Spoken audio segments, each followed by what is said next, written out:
Drinks, Chats, and Friends, Monica Brinkman and Ken Ween. And folks, today I am in a giddy mood. Watch out, folks. Giddy. You know why? Because today I'm going to do something that I very seldom do. I'm going to have a drink. No, not on the show, because then I fall asleep and all. But, you know, every now and then, Monica, do you like to drink? I don't like to taste the alcohol. So You don't like the taste. if it's one that I like, a Long Island tea or something like that, I love. Okay. Well, Wine, I'll have some. Yeah. Well, as you know, in my novel Tales from the Dewdrop Inn, which is set in a bar, really, you know. I'm glad you brought that up. A lot of fun, and one of the villains, as it were, is tequila, and there's a really cool thing. But I happen to really love good margaritas, things like that. I actually love tequila. I like margaritas, Ken. Yeah, but my favorite thing is actually to drink wine. Okay, so I'm going to tell you folks how to be a wine expert. All right. Okay, and this being the fall, Thanksgiving is coming in. This is a true Thanksgiving story, okay, about getting drunk. Well, not drunk. Well, yeah, I got pretty drunk by then. My wife's brother, okay, actually was we're all getting old now, but at one point he was one of the top wine experts actually in the country, and he was a true oenophile, true wine lover. And we would occasionally have Thanksgiving dinner together, sometimes at our house, sometimes at my mother and father-in-law's house. And so this particular Thanksgiving was at our house. And my wife is a very, very good cook. And more to the point is she loves to be experimental, try new things. So she had this really great menu, which she provided to my brother-in-law ahead of time at his request, was he wanted to bring the wine. So he brought the wine. Now here's the thing, folks. There is a proper wine to drink with this fish, and a proper wine to drink with this cheese, and a proper wine to drink with this meat, and a proper wine to drink with this sweet, and so on. Pasta has to have its own type of wine. So we had 4 courses. I could not remember what the courses were, but we told Jay, these are the 4 courses. And he showed up with the wine for each course. No, folks, you probably thought I'm talking about 4 bottles of wine. Yes, right? That's what I'm thinking. No. There were 3 bottles for each course. Oh, my word. And he was challenging us. Now, there were 6 of us, so there, well, no, I'm sorry, no, there were 5 of us, because Jay did not have a date. So there were 5 of us, and we are talking here about 12 bottles of wine. Okay? So he says, Ken, I want to see how much you know about wine. So he said, you got to try each of these and tell me which one's the best, which one's the medium, which one's the least good of these for each course. So we start with the first course, and 3 glasses of wine, and do it. We're all doing this. And I said, best, medium, least. He said, my God, you actually know your wines, right? He said, because you're right. He said, but we're going to see next course. Does the same thing, 3 glasses of wine. And I go, least, medium, best. You're right again. This is really impressive. Third course, spot on again. Fourth course, dessert, absolutely correct. Now, but this point, of course, I'm having trouble getting up, and of course, I'm not. I just took any wine again. I was lucky. No, right? So after, he says, Jay leaves, he's very impressed. I have to tell you, he left to drive back from New York to Maryland, and he had finished at least 12 glasses of wine, and I felt some guilt at his leaving. Yeah. But you know what? He drank so much wine, his body was so used to it that he probably was feeling that less than my 12 sips were affecting me. So now he leaves, and my in-laws say, Ken, how did you know? How did you know? Yeah, I don't understand Not because telling them. Because if I tell them, my mother-in-law, who can't help herself, will tell Jay, and I don't want her to tell him my trick. So they stay the night, they stay the weekend, of course, and then they go home back. And now it's just my wife and myself. And my wife says, okay, now you have to tell me. How did you do it? It's really very easy. I said, he's an oenophile. He loves wine. The more you love wine and the more wine you drink, the drier you want it. For us who don't drink wine much, we want it sweeter. Mm-hmm. That's why Boone's apple wine, Apple Farm wine. Strawberry, yeah. Were all these wine coolers. That's why they were selling so well. Yeah. I said, I just went in reverse order. The one I liked best would be the sweetest. The one I liked, and the driest one would be the one but I knew he would be telling me the opposite. So I just went and reversed them. Oh my goodness. Well, yeah, but my whole thing is by the time you got to dessert, mm-hmm. I mean, come on, you drank quite a bit of wine by then. How could you even tell what was what? What you do is, of course, you're eating and you're drinking water in between. So you try and cleanse your palate. Yeah. Okay. So you were cleansing your palate. Okay. That was how. And, now it's funny because since then, my wife, who never drank, has decided she likes wine. Wine's good for you. Yeah. And so if we go to a restaurant, sometimes when we have friends in here, we'll get a bottle of wine and she'll drink a red. She prefers a red, which is fine with me. I prefer a red too. And she likes a nice full-bodied red, fine. And we go for the medium. The two, that really dry wine, I like it. And the real sweet wine, I have learned enough to appreciate not having too sweet. But anyway, folks, when you're looking for wine, okay, and somebody says to you, how good is the wine? Just remember, if you're a wine drinker, it's probably consistent with your palate. If you're not a wine drinker, it's probably the opposite of your palate. Now, thanks. You should have bet on that. You would have been very wealthy. I couldn't take money from my brother-in-law.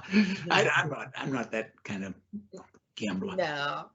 Now I'm going to ask you, what are you having for Thanksgiving dinner? I know we're doing this show, by the way, folks. It's October. Understand, we're projecting now. What are you having for Thanksgiving? Exactly.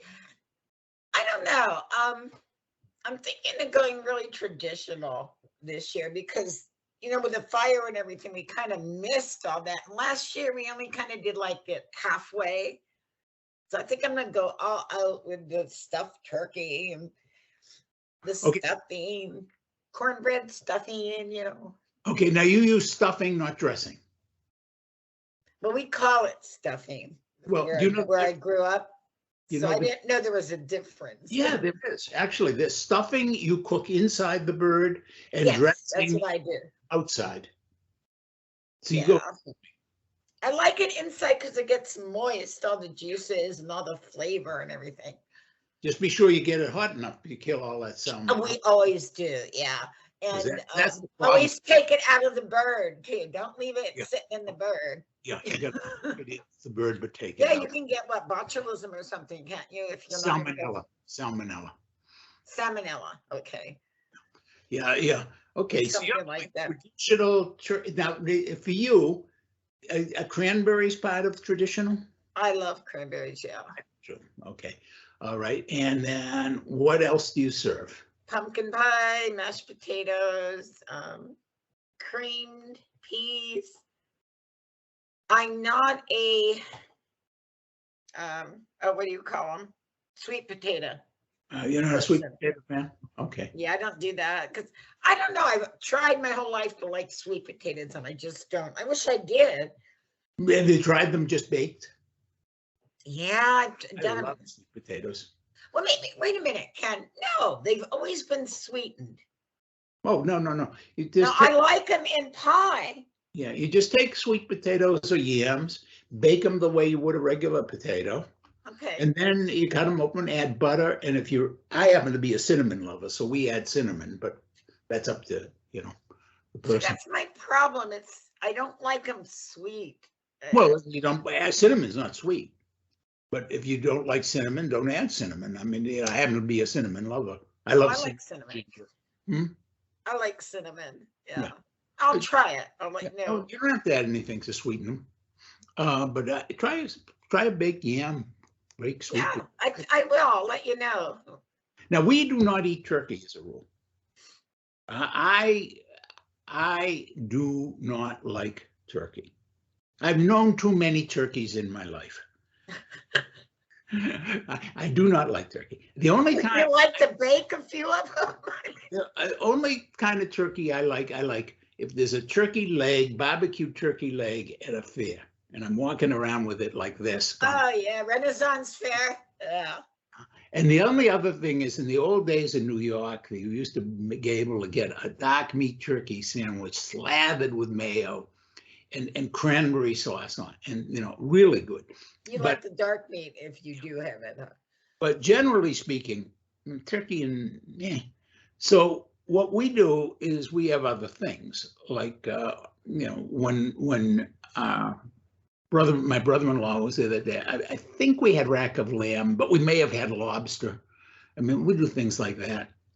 Yeah, something special. Yeah. The thing is that we realized out here in Arizona, strangely, unlike New York, where people didn't have this need to have turkey, here more people have this thing. We have to have turkey. So we always try and add something turkey now to our thing if we're going to have company. Yeah. So last year, well, not last year, I guess it was the year before. I mean, because we lost the year for COVID. But the last time we had company, we went out and got Thanksgiving tamales. Okay, so it's the masa con, then it had some turkey in it and some cranberry sauce. It was pretty good. I mean, Yum. you couldn't taste the bloody turkey, but I love turkey. So we served that as an appetizer. So people couldn't say they came to our house without getting turkey. But generally speaking, we don't do turkey. And this year, I don't know, I have a feeling, I may be wrong, I have a feeling that we're going to end up with Indian food. Ooh. And no curried turkey. We used to go more Chinese, but lately I find that Indian food also is very satisfying. It's very good for you too. The spices and such they use. So they say. They're really healing. So they say. Hey, turmeric. I just like good spiced food, and I really how to say, we're not turkey eaters. Now we get to pie. Now we get to the important subject of the day, the pie. You're going with a? I always make apple and pumpkin pie. Apple and pumpkin. Not combined, one of each. No, I understand. I like a good fruit pie, but Roz loves a pecan pie. And we both love sweet potato pie. I like sweet potato pie too. So probably what we'll end up with is pecan pie. Which says all I need to say about setting authority lines in the family. Well, you make one crust recipe, it does 2 pies, so there you go. Oh, goodness. Oh, she doesn't make her own pies anymore. No, we'll buy a pie. Well, that's good. Okay. Yeah, I discourage her from doing too much in the kitchen now. You know, one of the things, I guess, Monica, you're not at that point yet, but we're at that point where, you know, we have our stuffed sloth Thackeray, who sometimes joins us on the show. And Thackeray has taught us the importance of slowing down as we get older. Yes. And so, you know, for example, one of the best ways to get that Indian food is you order it, they send it, and you and Thackeray curl up on a chair and watch TV while it's being prepared. And, you know, and that helps others also. It helps the restaurants and or the vendors, whoever you're getting it from at the same time. Oh yeah, yeah. I love to feel that I'm contributing to the local economy. But let's be honest here. This is about Thanksgiving and having the best meal that you can. By the way, folks, just one thing. We started out, we're talking about Thanksgiving. We're talking about alcohol. I want to remind you, this is a little serious note for this particular chat. The most dangerous night of the year is the Wednesday night before Thanksgiving. And the reason is that so many people go out and drink. Now, people drink on that night for a lot of reasons. One reason is that a lot of men getting the heck out of the house because their wives are busy cooking and they figure if I stay around, we're going to fight. I'm going to get out of the house. Yeah, I'll get in her way. She'll yell at me. Yeah. Often a rationalization. The real reason is that Thanksgiving is a really high stress, terribly high stress, a holiday for people. Being together with family, you know, it can be fun. But, you know, I'm not sure on that particular Thanksgiving. I was telling you about how much fun it would have been if Jay hadn't brought all that wine. Not because I needed the wine, but because he needed the wine in order to be able to relax. And that's sad. I think that we tend to forget holidays are very stressful. And one way to reduce stress that doesn't work is drinking. Yeah. Actually, it intensifies it, actually. Some of the things that do help reduce stress is if you're going to go out on that Wednesday night, instead of going to a bar, go for a walk. Take your dog, if you have one, out for a walk. Take your kids, if you have some, out for a walk. Another thing that helps reduce stress, again, you and I are big on music, listening to music. Oh, yeah. Okay. But just meditating, even, and of course, for many people, going to church or synagogue or mosque or whatever, you know, these are things you can do to help reduce stress that are meaningful. Okay. Just remember that that all stress, this is something to remember, all stress is not necessarily from negatives. The getting together, you know, you may say, oh, we're going to get together. I'm going to see family. We're going to have such a good time. We're going to play touch football. And you're working yourself up. You don't realize that all of that is a form of stress as well. Your body is responding the same way it would be if you were talking about something horrible happening. And so Thanksgiving is, in fact, one of the most stressful days of the year. And the night before so lends itself for drinking. So beware, don't do a lot of driving that night. Okay, get home early and try and find other ways to reduce your Sit on stress. the porch, look at the sky, enjoy know. nature. Yeah. One thing, by the way, watching television is not all that good a stress reducer. If they didn't have commercials, we'd be okay. Well, actually, I don't see many commercials because I watch mostly streaming services, but it's still not that constant bombarding of your senses, and also the anticipation. And of course, if you're watching sports, rah, rah, I mean, Well, I have a secret with the commercials. You just put them on mute, and especially the drug commercials, you put those on mute, the people are all happy and smiling and playing. It has nothing to do with drugs, You're like, oh, look at that. I have no idea. The only commercials I watch, I do watch Peacock. Okay, that is the only streaming service that I have commercials on. The others, I don't have commercial. And I see so few. Well, you're lucky. and also the other thing is, what I watch mostly on Peacock? Kids shows. There are a lot of like fun kid shows, like Top Chef Junior, Top Chef Family, American Ninja Junior Warrior. That are just fun, and they're silly, fun things to watch. And those commercials are a hoot.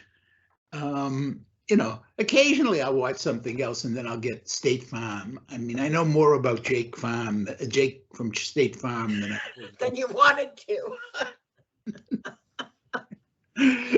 Hey, Jake, I don't know. Didn't they have an old Jake at one time?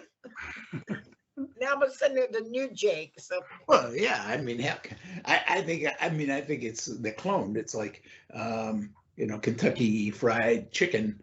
Colonel Sanders, there was a real man, and then he just kind of evolved. I know. In fact, Ronald McDonald wasn't one of the first Ronald McDonalds. I think so. Yeah, of course now he's passed, but I think they just, of course, that's not going to keep happening because more and more they're using these computer generated characters.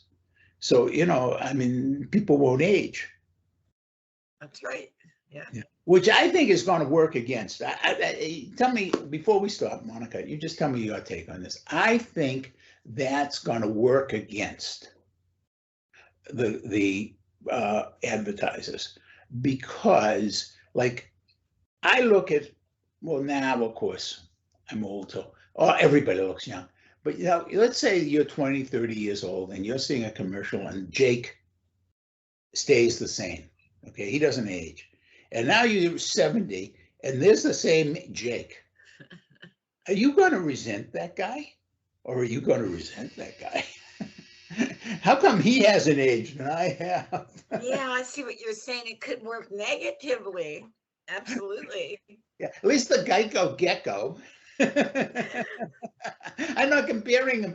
He can stay young and it doesn't bother me. I'm not resentful of the fact. Well, he's changed also. He was the real gecko at one time. Then all of a sudden he became a cartoon gecko. Well, from one cartoon character, Ken Wein, to another cartoon character, Monica Brinkman, and from us both to you folks, we hope you're going to have a wonderful Thanksgiving. Oh, yes. And Monica, I bet you're going to add something at the end of this little podcast. Oh, yeah. It was something you mentioned, so I'm going to make sure I have that. Okay. So, folks, in case we don't remember to wish it to you again, because God knows what we're going to remember or not in these chats, have a wonderful Thanksgiving. Yes, folks. Enjoy and come back and visit us again soon. Bye-bye. Bye.